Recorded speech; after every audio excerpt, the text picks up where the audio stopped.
Peut-être qu'on peut enchaîner avec Michel pour grouper les questions pour les deux personnes et sur... Très bien.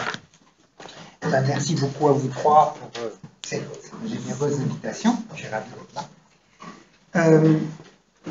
Donc, Johanna m'a demandé de parler de la notion de capital humain, qui semble bien être au cœur de nos problèmes, au sens où l'éducation est de plus en plus repensée, en tout cas par les gens qui la pilotent, comme étant un processus d'enrichissement du capital humain de chacun et de la valorisation de ce capital humain. Donc, qu'est-ce que c'est que cette notion? D'où vient-elle? Alors, quand on parle de capital humain, d'habitude, ça renvoie à l'école de Chicago, en particulier à Gary Becker, qui a gagné un prix Nobel en parlant de ça, enfin, un prix mémorial Nobel en économie à propos du capital humain.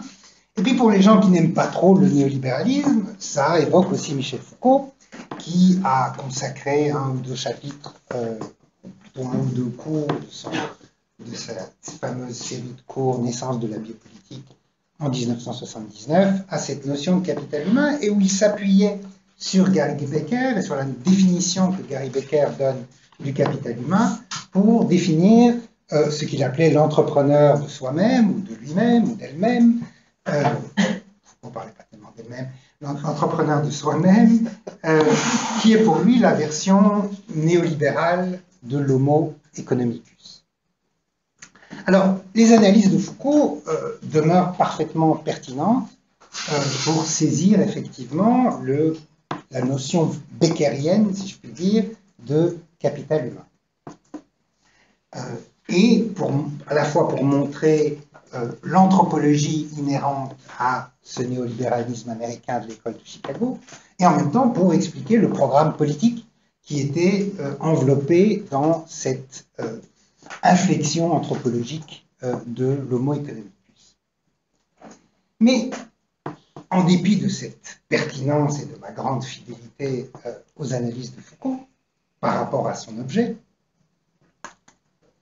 il me semble qu'il y a une histoire du capital humain qui a trois moments. Et le moment proprement néolibéral dont il parle n'est que le deuxième.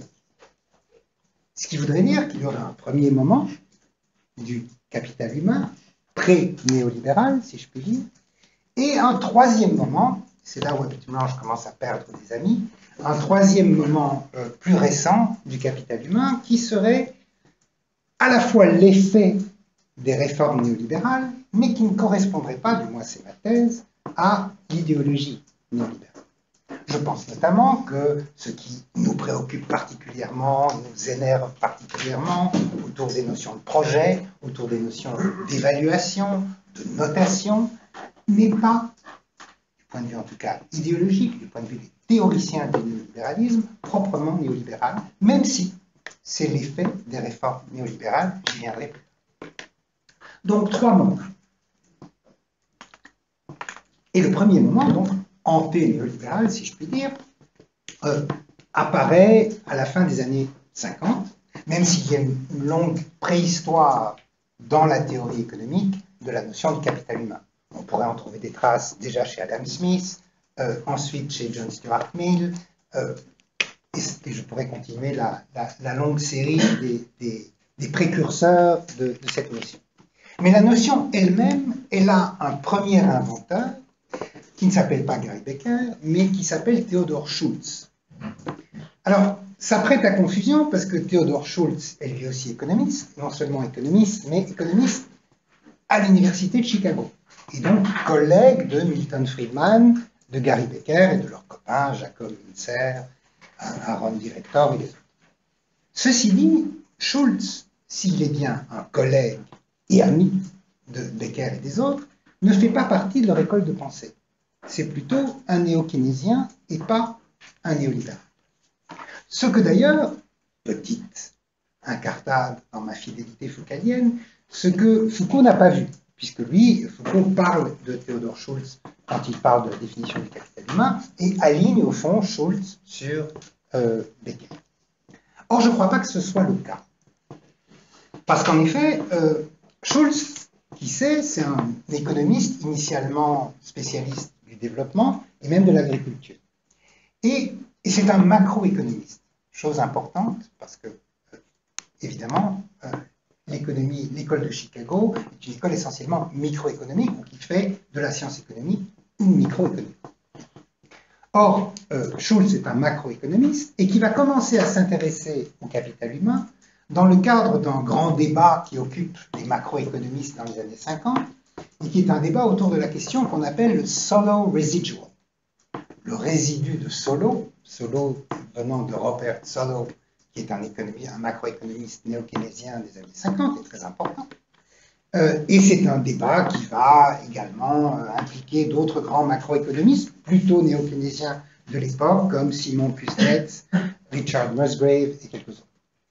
Et qu'est-ce que c'est le Solow residual? Ben, c'est l'idée, enfin plutôt c'est le problème que pose Robert Solow, qui dit que quand on regarde le taux d'accumulation du capital et la croissance, et qu'on s'occupe des facteurs de production habituels, c'est-à-dire le travail vu quantitativement et le capital vu comme capital matériel, eh ben, il y a un résidu, de là le nom du problème, c'est-à-dire que le capital vu comme capital matériel et le travail vu d'un point de vue quantitatif ne suffisent pas à expliquer le taux de croissance d'accumulation. Donc il y a un truc en plus qu'il faudrait trouver. Ben, Schultz, il a une idée, moi monsieur. Et l'idée de Schultz, c'est que ce qui manque précisément, c'est le capital humain. C'est-à-dire ce qu'on ne comptabilise pas, ce sont les progrès des savoirs, mais aussi des techniques, mais aussi des compétences, mais aussi de la santé des individus dans la mesure où ça augmente leur productivité. Bref, un ensemble d'attributs que l'on doit intégrer au capital humain. Et Schultz a ajouté que dans la situation dans laquelle nous sommes à la fin des années 50, début des années 60, donc le grand début de la knowledge economy, de l'économie de la connaissance, eh ben, le capital humain est le facteur de production peut-être le plus décisif, déjà au présent et encore plus dans l'avenir. Donc, pour Schultz, le capital humain est essentiellement un concept macroéconomique et qu'il considère comme un facteur de production à mettre à côté de l'accumulation du capital et de l'augmentation de la quantité de travail. Or, il se fait que la version schultzienne du capital humain va immédiatement avoir des implications, des répercussions dans les politiques publiques américaines. Elle va être reprise par plusieurs médiateurs, je ne passe les noms, mais néanmoins, ça va être repris, mais ça va être repris pour eux. Ça va être repris, et c'est là où ça va peut-être vous étonner un petit peu, ça va être repris au tournant des années 60, dans un moment où les autorités, l'administration américaine, les administrations américaines sont traumatisées par un truc qui s'appelle le Spoutnik. C'est le fameux Spoutnik Shock. Les Russes ont envoyé un Spoutnik dans l'espace, et du coup, il y a cette peur panique aux États-Unis qu'ils sont en train de nous dépasser. Non seulement dans la course aux armements, mais aussi dans la haute technologie. Donc, il faut faire un truc. Il faut réagir, parce que sinon, on va se faire dépasser. Et donc, comment est-ce qu'on va réagir? Eh bien, en investissant massivement dans le capital humain national américain. Et ça ne veut pas simplement dire investir dans l'armement ou investir dans le complexe militaro-industriel. Non, non. La notion de capital humain va être utilisée pour légitimer, pour justifier des investissements massifs dans l'éducation et dans la recherche. Donc le capital humain, au départ, est un concept macroéconomique utilisé pour légitimer ce qui va être les grands plans de réforme de l'éducation de l'administration Kennedy, encore bien plus de l'administration Johnson, et encore jusqu'à un certain point de l'administration Nixon. On va avoir la grande conférence de Woods Hole de 1960 sur la réforme de l'éducation. On va avoir le High Education Act de 1965, qui est une grande transformation avec investissement massif dans l'éducation supérieure et la recherche. Et on va avoir, encore en 1972, le grand programme des Pell Grants, donc des bourses américaine massive pour financer la recherche et l'éducation. Donc, le capital humain joue un rôle clé dans cette politique. Alors, il y a trois motifs, il y a trois objectifs dans ces espèces d'investissements massifs dans l'éducation et dans la recherche à travers cette notion de capital humain. C'est d'abord donc rivaliser avec l'URSS sur le plan militaire et plus généralement sur le plan de la science et de la technologie. Mais c'est aussi, et de plus en plus, conjurer la menace et la concurrence que font les industries japonaises et allemandes à l'industrie américaine au début des années 60, avec la fin de la reconstruction de l'Allemagne et du Japon. Et puis, troisièmement, aussi, lutter contre la pauvreté et les inégalités. Ce troisième objectif va devenir d'autant plus important dans les années 60, puisqu'on est au moment du mouvement pour les droits civiques, de la seconde vague féministe, d'une recrudescence d'activisme, de militantisme syndical beaucoup plus actif et beaucoup plus militant qu'il ne l'était dans les décennies précédentes, les mouvements minoritaires qui se mettent en place aussi, bref, toute une agitation, et bien sûr, le mouvement contre la guerre au Vietnam. Donc, ne fût-ce que pour des raisons d'apaisement de cette espèce de révolte généralisée qui est en train d'arriver, des investissements massifs dans l'éducation, dans la recherche, vont être justifiés de la sorte. Bon.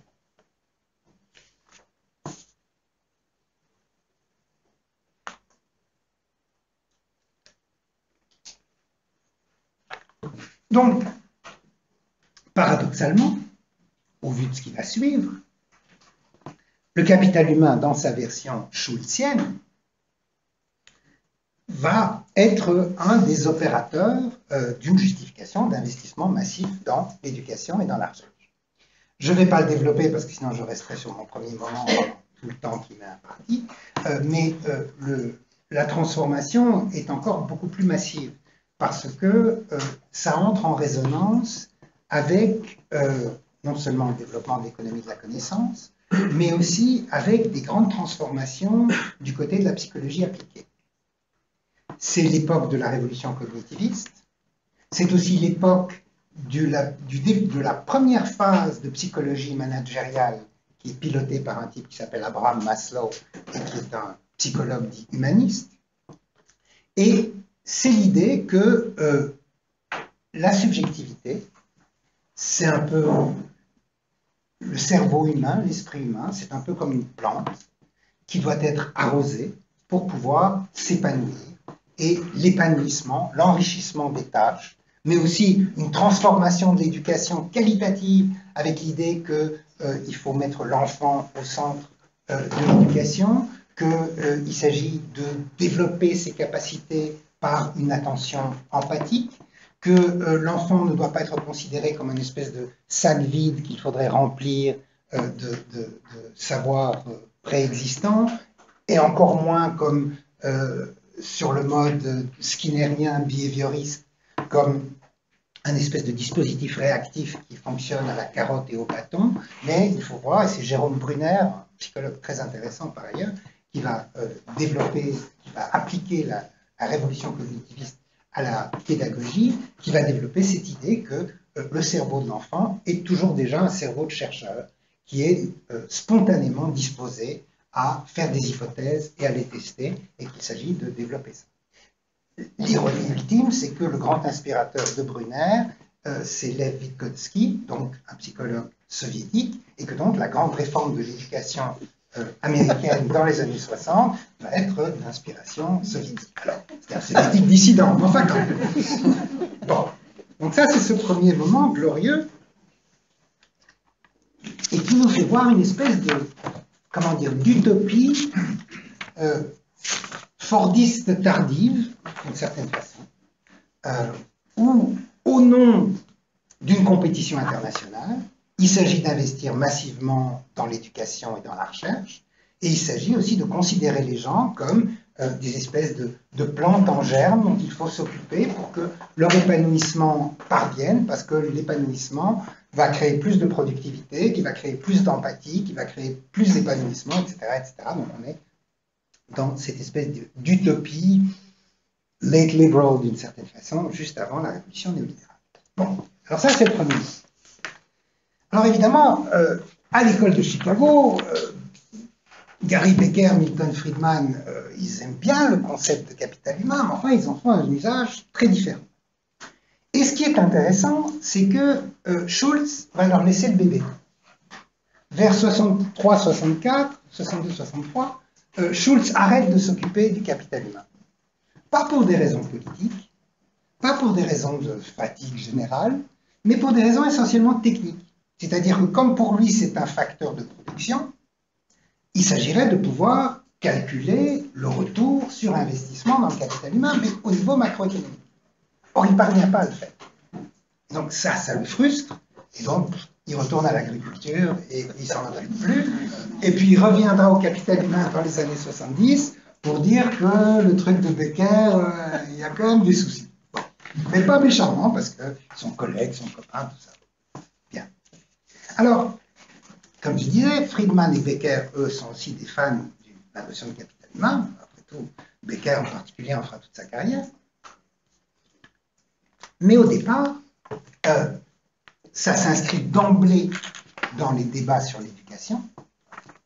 D'emblée, Becker va dire oui, effectivement, dans l'économie de la connaissance qui vient, il n'y a rien de plus important que l'investissement dans le capital humain, sauf que le marché est beaucoup plus compétent que l'État pour faire ces investissements. Pourquoi? D'abord pour les raisons habituelles. Du point de vue macroéconomique, c'est évidemment plus responsable fiscalement. Et du point de vue microéconomique, c'est du point de vue de l'efficacité économique. On sait bien que les marchés allouent beaucoup mieux les ressources que l'État. Ça, jusque-là, on est dans du libéralisme classique, d'une certaine façon. Mais ils ajoutent deux choses. Friedman ajoute un truc qui ne tient pas la route 2 secondes, mais qui est attendrissant, parce que c'est le côté populiste de Friedman, qui dit c'est un peu dégueulasse de financer l'éducation et la recherche par les impôts, parce que c'est vraiment injuste pour les familles pauvres qui n'envoient pas leurs enfants à l'université. On est attendri tout de suite. Becker, lui, est plus pervers, et il dit oui, non, le grand avantage surtout d'un investissement par le marché, c'est que ça discipline quand même un maximum. C'est-à-dire que si au lieu d'avoir une bourse, on a un prêt à rembourser, ben on ne va pas étudier n'importe quoi, et puis on ne va pas glander. Donc il y a quand même un effet disciplinaire qui n'est pas à négliger. Bon. Alors ces arguments vont être totalement ignorés jusqu'au milieu des années 70. Jusqu'alors, l'école de Chicago est considérée comme des gens intéressants, mais enfin quand même un peu excentriques. On ne leur fait pas beaucoup confiance. Mais évidemment, avec la stagflation des années 70, quand il s'agit quand même de commencer à faire des coupes budgétaires, parce qu'on est dans un problème de credit crunch, c'est-à-dire que trop de gens demandent trop de crédit dans le privé, dans le public, l'État central, les petites villes, tout ça, et que l'État se trouve étranglé avec cet état de stagflation, et que donc, du coup, les thèses Becker-Friedman, ça commence à devenir plus intéressant. Et puis surtout, quand même, les mouvements sociaux des années 60-70, l'argument disciplinaire de Becker, ça commence quand même à porter comme étant, c'est pas une si mauvaise idée de les discipliner un peu par des prêts commerciaux. Bien, évidemment, le succès va venir avec Reagan dans les années 80, même si évidemment du côté de la discipline fiscale on ne sera pas au rendez-vous, puisque d'une part il y aura les dépenses militaires absolument pharaoniques et d'autre part les baisses d'impôts non moins pharaoniques qui vont faire que les déficits vont être plus gigantesques que jamais jusqu'à Trump. Donc voilà. Mais comme Foucault le montre bien, la notion de capital humain selon Becker dépasse largement le débat sur le financement de l'éducation. Même si, j'y insiste, elle y est inscrite. C'est très intéressant d'ailleurs, comme c'est un grand projet dans la vie, comme ces moments d'inflexion anthropologique naissent de débats spécifiques. la condition libérale, par exemple, autour d'Adam Smith et de David Hume, ça naît d'un débat sur le libre-échange en Angleterre et en Écosse. Mais ça va entraîner, enfin Albert Hirschman montre ça bien dans Les passions et les intérêts, sur une espèce de mutation anthropologique, d'une certaine façon, qui sera cette condition libérale. Et là, il me semble que les débats sur l'éducation aux États-Unis dans les années 60-70 sont le ferment de cette espèce de premier virage vers le néolibéralisme. Puisqu'en effet, c'est à l'occasion de ce débat que Becker va proposer une nouvelle formule de l'homo economicus. C'est-à-dire, c'est quoi l'homo economicus? C'est essentiellement les attentes et les conduites individuelles sur lesquelles la théorie économique, et en particulier la théorie microéconomique, repose. Alors, changement, oui et non. Du point de vue du cadre général, Becker est un utilitariste assez banal. C'est-à-dire qu'il conserve le principe de l'individualisme méthodologique et du choix rationnel. Pour lui, le comportement humain, c'est assez simple, c'est une suite de choix rationnels guidés par la poursuite de la satisfaction optimale en fonction des ressources et des options disponibles. Il ne dit pas qu'on raisonne tous, qu'on agit tout le temps comme ça, mais qu'en gros, ça donne ça, et que c'est une bonne manière de modéliser le comportement humain en général. Bon. Ce qui veut dire que tout individu cherche à maximiser son utilité en se projetant dans le futur par des estimations de coûts rationnels, de coûts et de bénéfices qui sont fondés sur l'information disponible. Bon. Ça, c'est pas ce que Becker invente, ça, c'est le bagage utilitariste qu'il reprend à son compte. Mais ce qui change, c'est qu'il ne se contente plus d'appliquer ce cadre général à des vendeurs et des acheteurs opérant sur un marché actuel, un marché constitué. Il le projette plutôt sur, c'est le terme de Foucault, mais c'est aussi un terme que Becker accrédite volontiers, il le projette sur des entrepreneurs d'eux-mêmes qui vont donc traiter leur vie entière, leur existence, comme une entreprise, dont ils vont s'efforcer d'optimiser les revenus sur le temps long. Et pour développer son concept de capital humain, Becker s'inspire, même s'il ne le cite pas beaucoup, pas très gentil, de Irving Fisher, un grand-père de la théorie néolibérale, si on peut dire. C'est un économiste néoclassique du début du XXe siècle, et qui a écrit un grand article sur capital et revenus, et qui voit la vie, c'est le premier qui dit que pour nous économistes, on peut conceptualiser l'existence humaine comme une série d'arbitrages entre des opportunités d'investissement qui produisent des revenus positifs ou négatifs. Et Fisher insiste, ces revenus, ils ne sont pas uniquement monétaires. C'est-à-dire que le revenu, il est financier tantôt, matériel tantôt, psychique tantôt. Par exemple, vous avez une maison, vous la louez, ça vous fait un revenu monétaire, ça vous donne un abri, c'est un revenu matériel, ça vous donne l'impression de vous sentir chez vous, c'est un revenu psychique. Et Fisher dit que tous les revenus sont en dernière instance des revenus psychiques. Mais une bonne économie libérale est celle qui va établir une bonne équivalence entre le revenu financier et le revenu psychique. Alors Becker s'inscrit complètement dans ce dispositif, dans ce cadre-là, et c'est là qu'il va inscrire son capital humain. Le capital humain, c'est le réceptacle des investissements et le générateur des revenus. Bon. Et ces revenus, tout comme Fisher, Becker insiste, quand je dis revenus, je ne veux pas simplement dire de l'argent, mais je veux dire aussi investir dans des habitudes qui vont me donner une meilleure santé, investir dans une éducation qui va me donner une meilleure appréciation de la littérature. Donc, ne me prenez pas, dit-il, pour un marxiste qui croit qu'il y a que des intérêts matériels dans la vie. C'est pas moi qui l'invente, c'est son texte de remise du prix Nobel. Donc, la conduite humaine selon Becker, chacun tente d'accroître son capital humain en investissant dans un certain nombre d'actifs. Un diplôme, mais aussi une formation sur le tas, mais aussi des nouvelles habitudes alimentaires ou d'hygiène en général, mais aussi des contrats d'assurance, retraite, capitalisation par exemple, ou assurance médicale.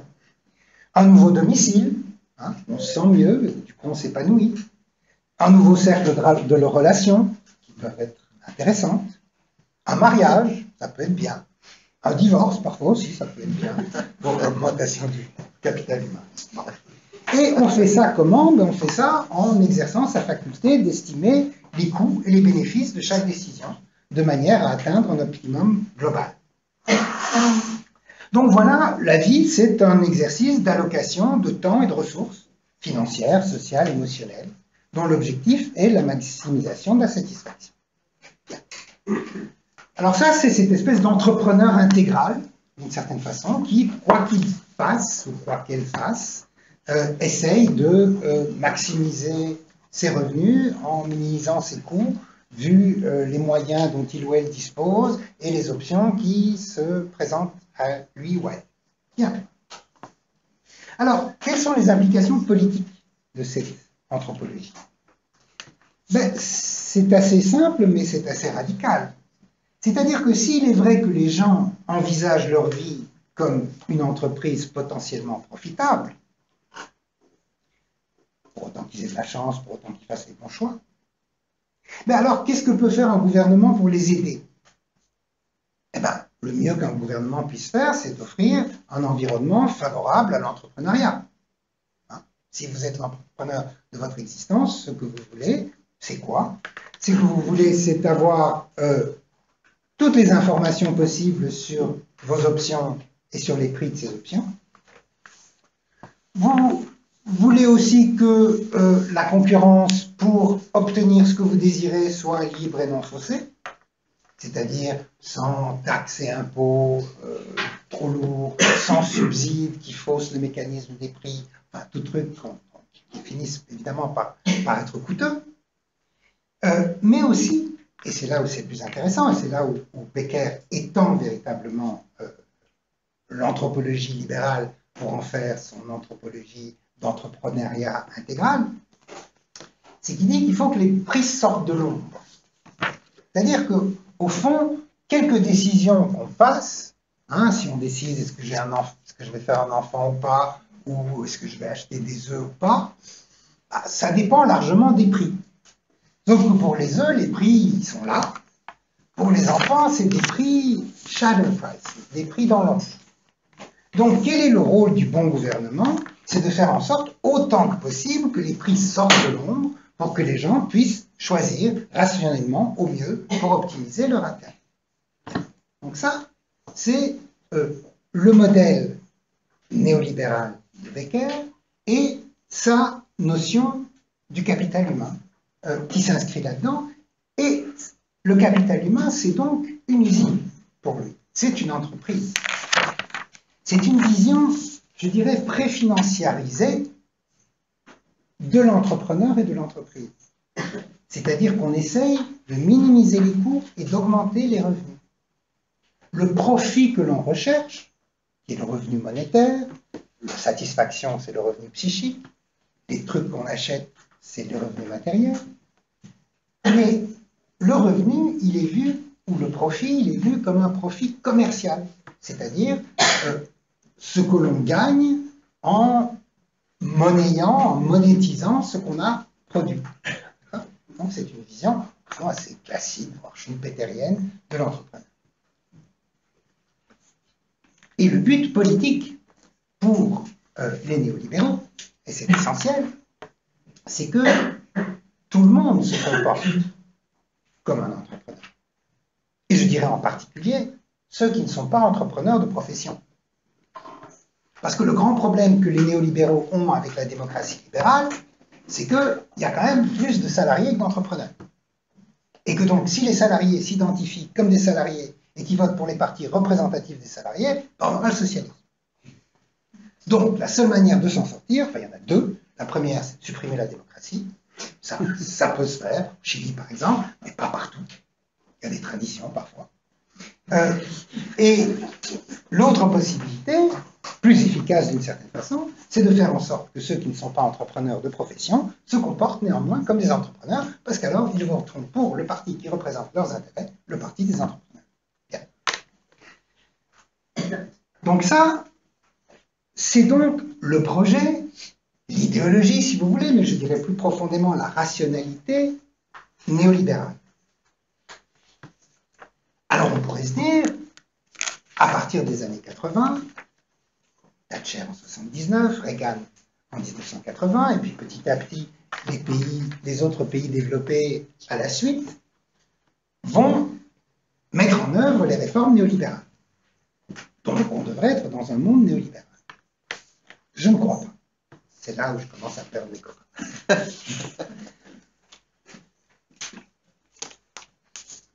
Parce que, il me semble, il me reste combien de temps là, à peu près? Un quart d'heure. Oh, ça devrait aller. Très bien ordonné. Parce que, qu'est-ce qui se passe? Les premiers gouvernements néolibéraux arrivent au pouvoir, Thatcher et Reagan. L'idée, c'est la manière dont ils se vendent. Et encore une fois, je vous rappelle, on est une période de crise, une période de stagflation, donc une période à la fois d'inflation et de stagnation. On ne sait plus quoi faire, et donc, eux, ils vont arriver avec cette idée simple, et en particulier, les gouvernements sont à ce moment-là écartelés entre les demandes de tous leurs secteurs, qui ont été habitués par les périodes de grande croissance au fait que les gouvernements répondaient plutôt favorablement et trouvaient des compromis qui marchaient pour tout le monde. On avait suffisamment de dividendes pour les actionnaires, et puis on avait presque suffisamment assez d'augmentation de salaire pour les salariés. Donc ça tenait comme ça. Mais à partir du moment où la croissance commence à tomber, où ça stagne et en plus ça inflate, ça ne marche plus et la tension est très forte. Et c'est à ce moment-là que les néolibéraux vont vendre leur camelote en disant si vous laissez faire les marchés plutôt que de vous demander à qui il faut donner de l'argent, les marchés, eux, ils sont des propagateurs de discipline absolument impeccables. Eux, ils choisissent là où ils vont allouer les ressources en fonction de leur viabilité et de leur efficacité économique. Donc du coup, les choses vont bien se passer, ça va relancer la croissance, ça va relancer la productivité, tout va bien se passer. Effectivement, c'est comme ça qu'ils vont passer. Sauf que, pas exactement. Et là, je rebondis un peu sur ce que Béatrice disait. Parce que les néolibéraux, parmi leurs ennemis, il y avait les chefs d'entreprise des grandes compagnies multinationales du capitalisme qu'on appelait à l'époque le capitalisme managérial. C'est-à-dire précisément ceux qui correspondaient à la description weberienne. C'était la fameuse grande entreprise chandlérienne avec pyramidale, avec donc, une structure pyramidale extrêmement verticale, avec aussi un chef d'entreprise, salarié de l'entreprise, mais tout puissant, et qui tirait sa puissance du fait qu'il cherchait des compromis entre les actionnaires et les salariés, et que comme ça, il parvenait à tenir sa puissance. Donc il y avait cette critique néolibérale de la bureaucratisation, de la technocratisation des grandes entreprises. Donc ce n'était pas seulement l'État qui était, l'État-providence qui était accusé d'être bureaucratique et de foutre la mais c'était aussi les grandes entreprises. C'était la grande cause de Friedman. L'idée, c'était de faire en sorte que les entreprises cessent d'essayer de toujours s'étendre et de gagner en pouvoir pour les chefs d'entreprise salariés, mais qu'elles remplissent leur mission, qui est de faire du profit pour les propriétaires, c'est-à-dire pour les actionnaires. Donc, il s'agissait de reprendre le pouvoir aux chefs d'entreprise salariés, de sortir de ce modèle fordiste, chandlérien, comme vous voulez l'appeler, des grandes entreprises technocratisées, bureaucratisées. Et comment on va faire ça? Eh bien, on va faire ça précisément en libérant les mouvements de capitaux. en créant un nouveau type de compétition. Parce qu'on dit toujours, oui, évidemment, la grande idéologie, au niveau idéologique, mais pas au niveau de la rationalité, la grande idéologie néolibérale, c'est la compétition. Sauf que la compétition qui intéresse les néolibéraux, et en particulier ceux de l'école de Chicago, ce ne serait pas la même chose pour les ordolibéraux allemands, mais pour l'école de Chicago, la compétition qui les intéresse, la concurrence qui les intéresse, ce n'est pas la concurrence entre les entreprises pour s'accaparer des clients. Je ne dis pas que ça ne les intéresse pas, mais ce n'est pas ça le problème. Le problème essentiel, c'est de créer une compétition pour la direction d'entreprise. C'est-à-dire de faire en sorte que les chefs d'entreprise entrent en concurrence pour complaire aux investisseurs, pour complaire aux actionnaires, pour complaire aux prêteurs quand ils ont des emprunts, bref, pour complaire au marché financier. Ce qui veut dire que le bon entrepreneur, dans le régime néolibéral, est celui qui va attirer les investissements, attirer les investisseurs. Et c'est la révolution actionnariale, si on peut dire, dans l'entreprise, c'est-à-dire que ce qui va être la seule boussole du chef d'entreprise, c'est la valeur de l'action, c'est la valeur du titre. D'accord? La valeur du titre. Mais là, il faut se reporter à Keynes. Keynes explique très bien, dans le chapitre 12 de sa théorie générale, que les marchés financiers ne sont pas du tout les mêmes bêtes que les autres marchés. Les marchés financiers ne fonctionnent pas au prix et au mécanisme du prix comme les autres marchés. Ils fonctionnent à la note, à l'évaluation. C'est la fameuse histoire du concours de beauté. C'est-à-dire ce qui fait la valeur d'une action. Ce n'est pas ce qu'on pense que l'entreprise va faire comme profit dans 5 ans ou dans 10 ans.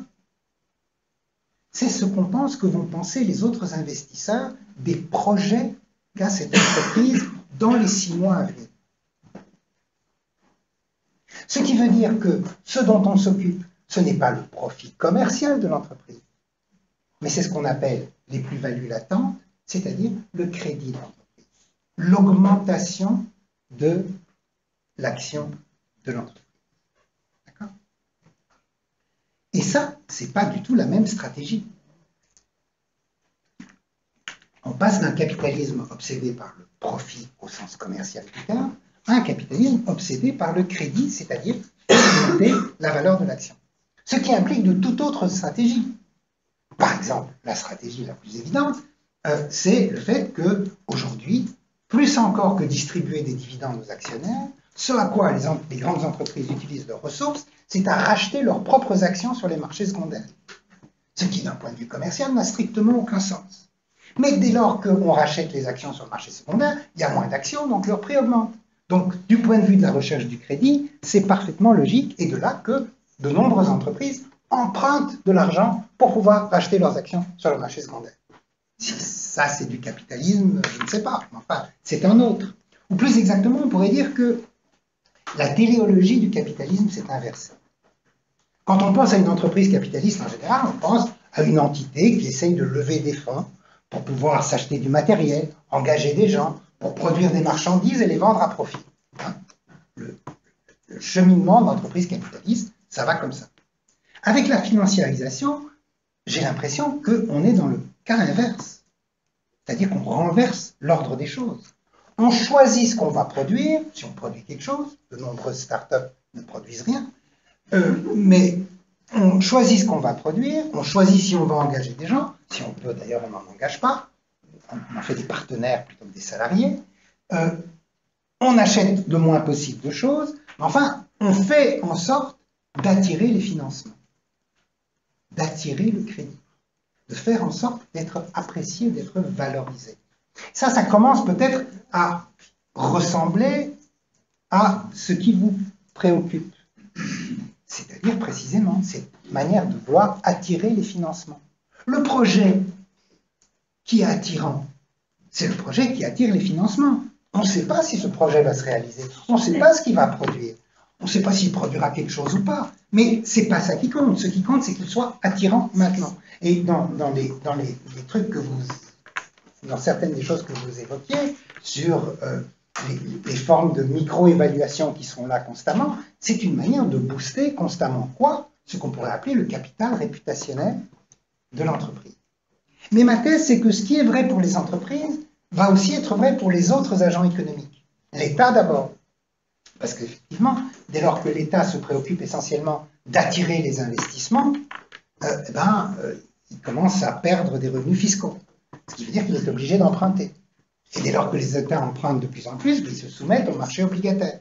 Ce qui veut dire qu'ils doivent répondre aux critères d'attractivité des marchés obligataires. Ce qui veut dire que leur boussole à eux, ça ne va plus être la croissance, ça va être la valeur de leur dette publique sur les marchés obligataires. Donc là, encore une fois, on est dans le cas où un agent économique ne s'occupe plus de maximiser ses revenus, comme le voulait la rationalité néolibérale, mais s'occupe de maximiser son crédit aux yeux des investisseurs. Et ce qui est vrai pour les entreprises et vrai pour les États est vrai aussi pour les individus, dans la mesure où effectivement, des entreprises qui cherchent avant tout à attirer les investisseurs, comme vous savez, ne peuvent plus se permettre d'offrir des carrières, voire même des emplois stables, encore moins des salaires qui augmentent graduellement.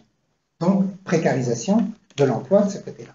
Et des États qui doivent complaire essentiellement au marché obligataire et faire du remboursement du service de leur dette leur priorité, ne peuvent plus se permettre d'offrir les services publics et les programmes sociaux qu'ils offraient auparavant. Ce qui veut dire que les gens, les individus, sont de plus en plus tenus eux-mêmes de se faire valoir, de s'apprécier. Ils ne peuvent plus compter sur des revenus du travail stables, qu'ils soient directs par leur employeur, qu'ils soient indirects par l'État. Ce qui veut dire que la tendance générale est que les individus eux-mêmes sont obligés de travailler à leur employabilité et, dans la mesure où ils empruntent pour vivre, à leur solvabilité, en faisant valoir quoi? En faisant valoir leurs atouts, leurs actifs, d'une certaine façon. Et ces actifs, ça peut être quoi? Ça peut être de l'épargne s'ils en ont, une maison s'ils en ont, une voiture s'ils en ont. Du côté des Gilets jaunes, je crois que c'est une piste à explorer, mais c'est aussi faire valoir ses talents, ses compétences, mais aussi quand on n'a pas beaucoup de talent, pas beaucoup de compétences, sa disponibilité, sa flexibilité, donc toutes vertus qui vont rendre plus employable. Bref, il y a une manière de s'occuper effectivement de son capital humain, mais le capital humain cesse d'être cette espèce d'usine dont je suis le propriétaire et par la force de mon poignet ou de mon intelligence, je produis des trucs avec ça.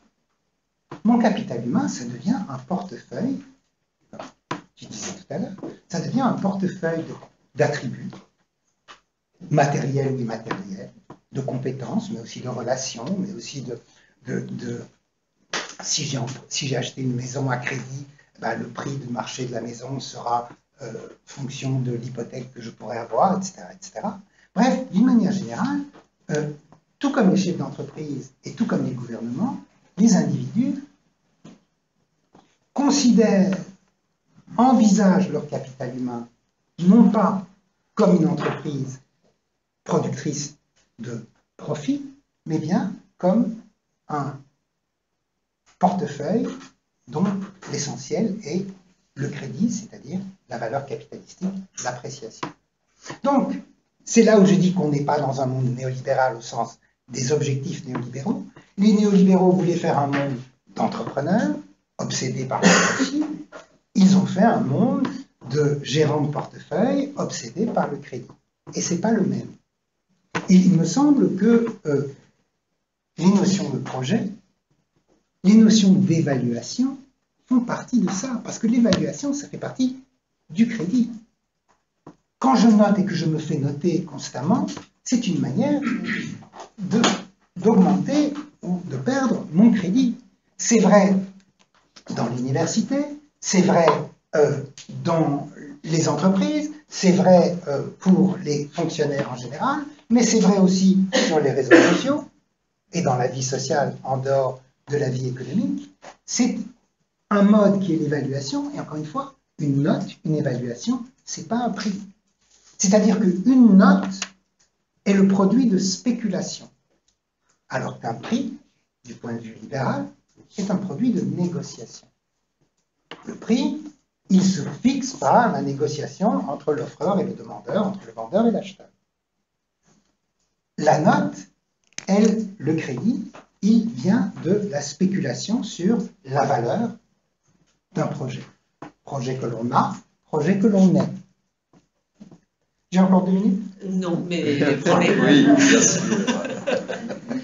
Mais donc voilà, et si j'ai pas encore perdu tous mes amis, là, je vais essayer d'y arriver tout à fait. Parce qu'il me semble que c'est pas inintéressant. C'est-à-dire que vu comme ça, on se dit, Berck, c'est pas le néolibéralisme peut-être, mais c'est encore pire. Pas sûr. Bien sûr, tel qu'il est maintenant, sûr. Mais le crédit en soi, c'est pas si mal. Enfin, c'est ni mal ni bien.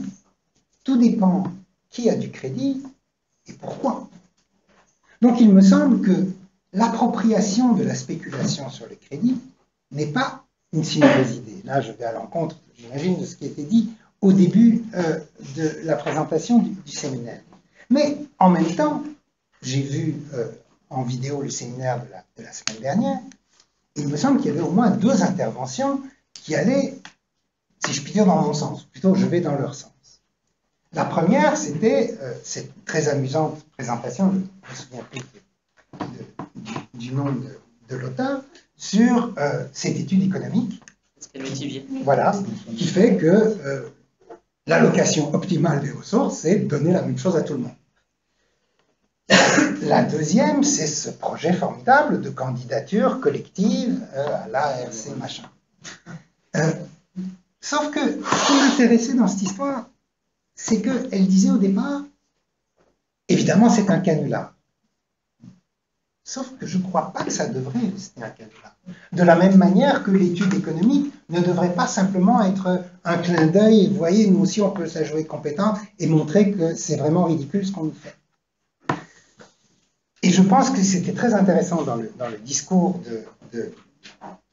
non, celle qui présente Laurence Giavarelli. Laurence, voilà.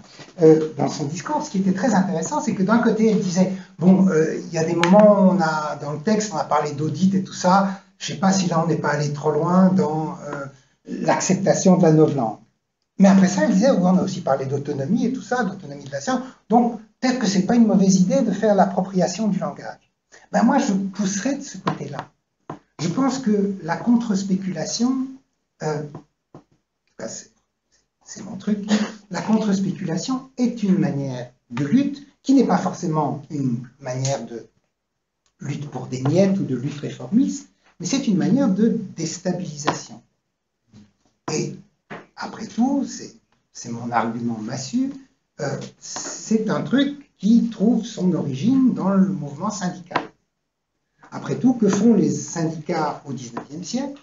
D'un côté, ils critiquent la notion de travailleur libre, c'est-à-dire cette idée que nous sommes des individus libres, possesseurs d'une marchandise appelée force de travail, que nous essayons de vendre au meilleur prix. Donc il y a une critique radicale de cette supercherie qui est la condition même de l'exploitation des salariés. Mais en même temps, qu'est-ce que c'est qu'un syndicat, sinon une association de travailleurs libres qui se constitue en cartel pour aller ensemble sur le marché du travail pour faire monter le prix de la seule marchandise qu'ils possèdent, à savoir leur force de travail. Donc il me semble que cette appropriation, je le rappelle, était utilisée par les syndicats révolutionnaires, non moins que par les syndicats réformistes. Ce qui veut dire qu'il me semble que l'appropriation du discours de l'adversaire, c'est pas seulement un canular, c'est pas seulement une manière de montrer comme les raisonnements de l'autre sont ridicules, c'est une manière de constituer un nouveau rapport de force. Et c'est pour ça que cette candidature collective me semble un projet extrêmement sérieux. De la même manière que essayer de vendre de manière aussi pince sans rire que ce soit, mais de façon totalement sérieuse, au nom de l'efficacité économique, au nom du crédit de la recherche, une distribution égalitaire des crédits, ça me semble une manière de militer parfaitement sérieuse.